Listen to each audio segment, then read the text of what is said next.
Buckeye Nation. Woo! We didn't expect to beat Tennessee like that, but boy, did we ever get them. 42-17. Are you kidding me, Rob? I couldn't be happier today. We got Oregon in a rematch in the Rose Bowl. We'll talk about that another time, but we're going to break down the Tennessee Ohio State game that was the beatdown in the shoe as the Buckeyes vanquish the Volunteers, the thrashing of Tennessee. No goalposts were taken down. No, no, no. They're still standing. The Olentangy has not been cluttered or littered in. Ohio Stadium still stands despite a strong number of volunteer faithful having to make a sad drive back to Knoxville or wherever they live in country bumpkin, Tennessee. But oh man, what a game it was, man! I know you didn't expect that. I know I didn't expect that, but I'm very pleased to have seen what I saw on the football field last night in Columbus, Ohio. What a showdown! What a beatdown! Yeah, man. I honestly going to this game, I was pretty nervous, especially it seemed like there was a lot of distractions after Yeah. that Michigan game. Yep. Just the team and everything. There was the brawl, then there was the meeting between the players and and Ryan Day, and then you just had all the outside noise saying this team is done. There's too many distractions going on. They're not going to win. And then you had all these Tennessee fans claiming Ohio Stadium was Nayland North, saying they're going to plant the flag. The only thing that they got planned was a fat L on Tennessee, Yeah. 42-17, and they swore they're going to tear down the field goal post and throw it in the Olentangy River. But you know what? On the way out, they should have thrown Josh Hupel in the Olentangy River because that was a poor excuse of game calling, if I've ever seen any. But man, I called it in a way. I called what game plan that they needed to show. Oh, And they yeah. did it. They got all their athletes out in space. They chucked it up to Jeremiah Smith. They let him get it twice. Henderson, Junkins, they got involved as well.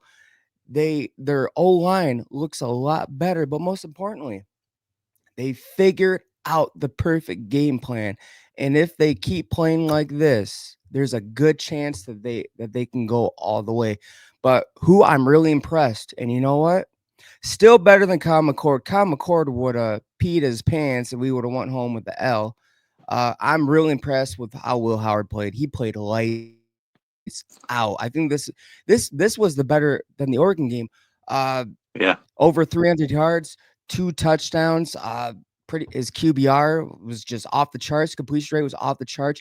He played a perfect game. If it wasn't for, that interception shouldn't have happened. BS. BS, yeah, definitely BS. The defender ran right through Smith and impeded his vision, his way to be able to get the ball. So Yep. ridiculous. So put that interception aside, that should have never happened. He has a perfect game, which I think he still has perfect game. A leader was born that night. I mean, we already knew he was a leader, but way to come back after that Michigan game and then take back all that confidence, dude. He had a swagger about him that night, and just hats off to Will Howard. Also, Jeremiah Smith showing why you're the best wide receiver in the country. Dude's Yeah. only 19. He's a freshman. He would go top 10 if they would allow freshmen to be in the draft. Hmm. No doubt. But He's that good. he had like Who, what, 8 receptions over 100 yards and 2 touchdowns, like who Teddy's? ridiculous. Yeah. And Well. Traven Henderson, he had like almost 200 all-purpose yards by like halftime. But go on, what were you I, saying? I like the look I saw in Henderson's eyes as he was coming out the tunnel right before the game. You could tell he was pissed off and he was focused. I was excited about that. But Yeah. Will Howard, man, best game as a Buckeye ever, or I mean, for him, or best game of his collegiate career, perhaps even. I I would say that this was like top 5 of his collegiate career. Like Yeah. definitely a real defining moment. A true leader was born. I mean, come on, man. Like look at what we had last season. Yeah. A quiet, It's rough. soft-spoken, just timid quarterback where the lights were too big. And this dude, he's smiling as the game's going on because he's building confidence as it goes, as the game goes on. And he showed it. Those were some of the best deep balls that I've seen him throw all season. Yes. All season. And he did it twice to the wide receiver that they should have got involved more during the regular season. And that's scary because they have a Mecca Ibuka, they have Carnell Tate, man. And you know, again, hats off to the O-line. They played a phenomenal game as well. I was really pleased with what they were able to do with Searvold and with some other guys coming in there, Luke Montgomery as well. You know, it's a patchwork O-line that we're dealing with, man. They paved holes all night. Yeah. You know, and also the defense, just the intensity, the whole game, man. Jack Sawyer, JT Tumaloau combined for what, 4 or 5 sacks, 13 tackles, over 13 tackles for losses. They made their money that night, and they just boosted their draft stock as well. They ate those Tennessee tackles for lunch, man. They really did. Yeah. And they you know really what? did. If it wasn't for I don't think that was I don't think that was a roughing the passer. My niece is just barged in here. Sorry about this. I thought they were with my folks. Keep going. Good, keep talking. You're pause it if you need to. Yeah. Now, as you know, there was also on the defense side of the ball where I think it was, who was it? Igbinosun intercepted the ball. But then there was a nonsense BS phantom roughing the passer. I mean, he barely even laid into him. Like, I could see them kind of making case, but I felt like that was we got to keep them in this to keep this primetime game interesting. 100%, bro. We can't have all 4 playoff games be blowouts. Yeah, but dude, I give the defense an A+. A++. Yeah, but you know who I give an F? Who are we talking about? I give an F to the Tennessee fans, man. I got to collect my receipts, dude. Collect them receipts, boy. You go first, I'll go next. I got to collect my receipts. You said your team was going to win and plant the flag. You said you were going to tear down the field goal post and throw it to Olentangy River. You said that Ohio State was nailing North. But you know what? The Silver Bullets bite back. They did. They sent you guys home with a big fat L, 42-17. A long way home, by the way. Probably in silence as well. So it's just like, and then you guys want to cry. About us getting our words in after the game, which I stayed silent, really silent, didn't say a thing before this game. And now that I am, and I see it on TikTok as well and just social media, when Buckeyes want to talk, because they're just like, okay, you lost, you got embarrassed, what now? And then you guys want to cry about it. That's all I got to say, man. What I got to say is have fun in 2025 because your 2024 season is over. And we're still playing. We're in the quarterfinals. You talked a whole lot of junk. And here's my biggest pet peeve, man. I don't mind talking smack before games. That's what makes college football great, in my opinion. But you also have to be able to take it. You got to give it, and you got to take it, man. I talked a lot of smack before the Michigan game. During the Michigan game, I talked smack. And I took it like a man. And we took the L, and you take it. That's the thing. If you're going to talk smack, you have to be able to receive smack talk back. You can't get defensive and whiny and moany. No, you can't do it. Take it and be quiet. Yeah. But, just hats off to this team, man. Hats off to the Buckeyes, dude. Ryan Day, he turned it around for this. It was the last game of the season in the shoe, and they delivered. He delivered. He's supposed to be the leader of this team. He calls the shots. He's the CEO. And Chip Kelly called a real great game as well. Figured out ways. He was creative. He was really creative. But There was a Oh yeah, run to Jim Henderson Knowles. where where Howard like spun around, then he handed it off to Henderson. It was a fake to Quinshon, a handoff to Henderson. I know it only went for 4 yards, but that play has potential to go for big yardage. And I was really excited to see the creativity on offensive playbook return. Yeah, man. We saw peak Oregon Yeah, Oregon how football Chip Kelly, dude.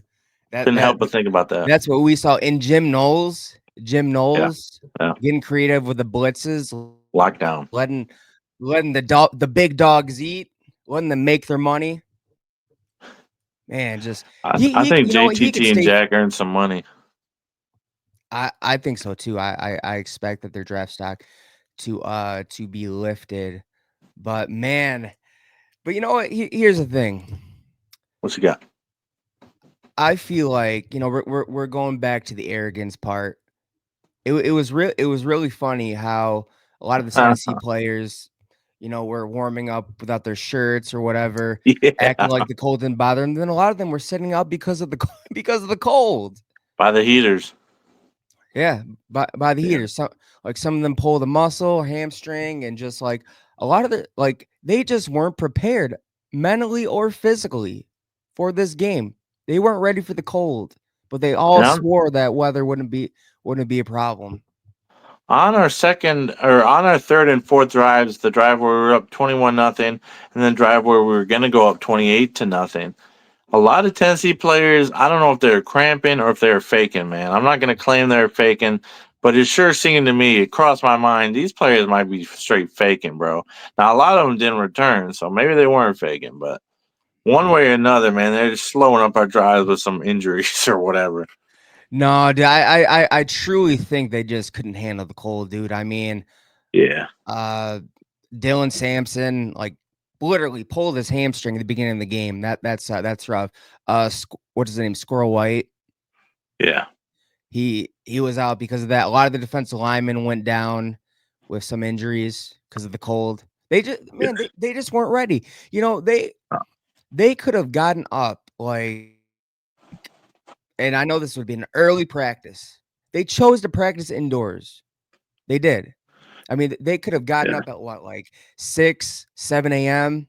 out in the could have. like early morning, possibly the coldest part of the day in Tennessee. So I'm excited. I got to ask you this question, though, man. You weren't too confident heading into this contest, and a lot of Buckeye Nation was pretty negative. They were down on themselves after the Michigan game. But that's why I like playing a game. Sometimes it's not bad to lose. Now I hate losing to Michigan, but sometimes it's all right to host a playoff game at home. That was pretty sick, man. And two, is your confidence back, man? Is your confidence back? it's being slowly restored. I mean, we're gonna talk about this in another video, but they have Oregon coming up. It's a shot at Big test. redemption. It's a shot to say, hey, you may have got us in the regular season, but we got you guys when it matters the most, and we sent you Yeah. home packing. Yep. Now I'm not guaranteeing a win. That's all I'm saying. That's what they have a chance to do. The potential, the opportunity is there, right? They have the potential and opportunity is definitely there, but I'm not gonna call my shot on that game.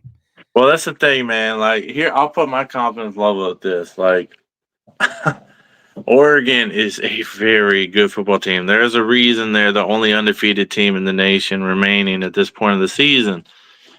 They're no joke. They're no joke, man. And we're traveling out to their side of the country, Pasadena, California. It's going to be epic, but I would not buy a Rose Bowl shirt. That one I sent you, oh my goodness. I wanted to buy it, but I'm like, if they lose this game, that's $38, $40 down the drain. I'm not keeping that shirt if they lose the game, bro. Like, so I'm just gonna hold out. I'm gonna see what Ohio State wins. I'm gonna see if they win anything this year, and then I'm gonna buy some merchandise after the year. That's where my confidence is at. Confident, but not confident enough to buy the pregame shirt. You know what I'm saying? So I Yeah, think I think Ohio State is prepared mentally, though. I think they're focused. I think they're refocused. I think they're ready to go. That's where I'm at. I think this is a really pissed off Ohio State team playing with a chip on their shoulder with a lot to prove. and It's great. it Great seems point. like they're on a mission right now. So Another question for you. Sometimes Ohio State is accused of eating their own.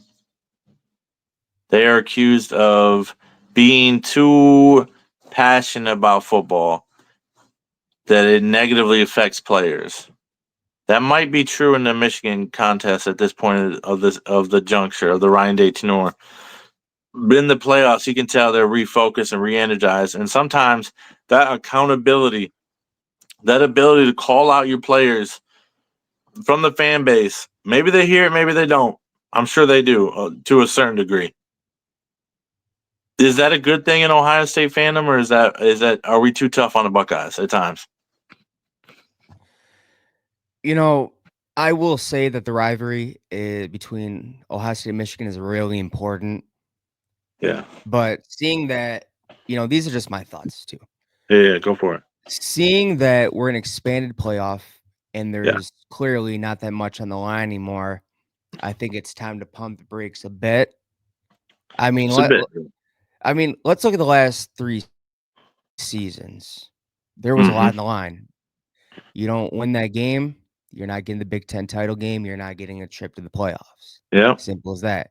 Because simple. the team on the other side for the last 3 years in the what was it? The Big Ten West, they just weren't that good. I mean, you had Nope. Iowa, Yep. Purdue, and then Iowa again. Yep.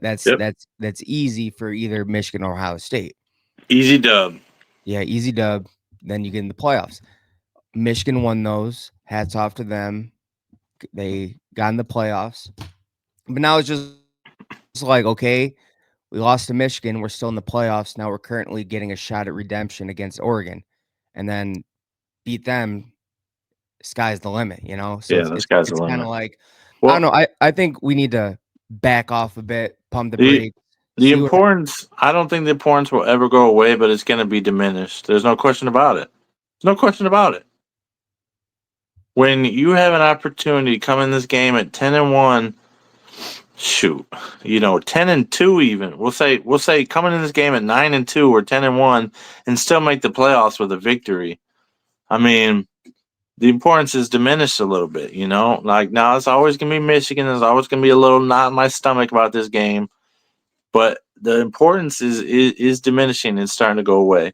And one last question for you here before I jump off. But um, we see what Ross Bjork said. He said the same thing as well. He said maybe we put a little too much importance on this Michigan contest, and it makes us choke. He didn't say that word for word. That's not, it's a paraphrase of what he said, but he said maybe a time is coming where it's not quite as important. I I get what he's saying. It's because of the expanded playoffs. I mean, Simple. if it was still 4 team, yeah, it's really important. They had to win this game Yeah. in order to have a shot at even getting in. Even like if they got in the Big Ten championship, that'd be important. But Yeah. they lost to Michigan. They stayed home for conference championship weekend, and they're still in. And now they're moving on. So yeah, Yeah. I get what he's saying. It's Yeah. still an important rivalry, but in terms of you know Because win, lose, go home, it's not that important. my initial response to that was I wanted to throw up in my mouth a little bit. It's like, this is our athletic director and it's diminishing the importance. But the more I thought about it, more I've evolved to your approach. And I think you have the correct approach. I really think you Yeah. do, man. I think you nailed it. So, um, man, that's all I got to say on this one. If you want to add one last final thought, like it's great to win over the SEC. It's great to get the monkey off the back. It's great to say we didn't lose to the SEC, SEC again. You know, SEC. it just means more, doesn't it? Not to Yeah, Tennessee, it don't. yeah, yeah. Not to Tennessee, man. And it's just like, man, it's just I don't even know what to say, dude. Just I'm still thinking about all the smack talk. I mean, All the junk. respect to their fans for. I mean, I was blown away when I saw the orange. I'm like, what? It actually happened. Yeah, But it's it just did. like. So did you hear what Donovan Jackson had to say? He said, "Yeah, man, like we were getting booed in our stadium." We're like, "What?" Oh yeah. They're saying they're calling it Nayland North, whatever that weird stuff is, That makes and they end up yeah. losing 42-17. Man, just it's I'm surprised hilarious. they didn't leave earlier. I must admit, I thought the Tennessee fans were going to leave earlier. They hung around longer than I thought. But I was looking at tickets real quick for the Rose Bowl. $320, man. That's crazy. So I'm not Yeah, going to man. that, even though I'm in California right now. Think about it, man. No, I'm just kidding. It'd be fun to go tailgate, but all right, man. That's it for this edition. Yep. Go Bucks and God bless. We will Oh see you on wait. the next one. Okay. IO.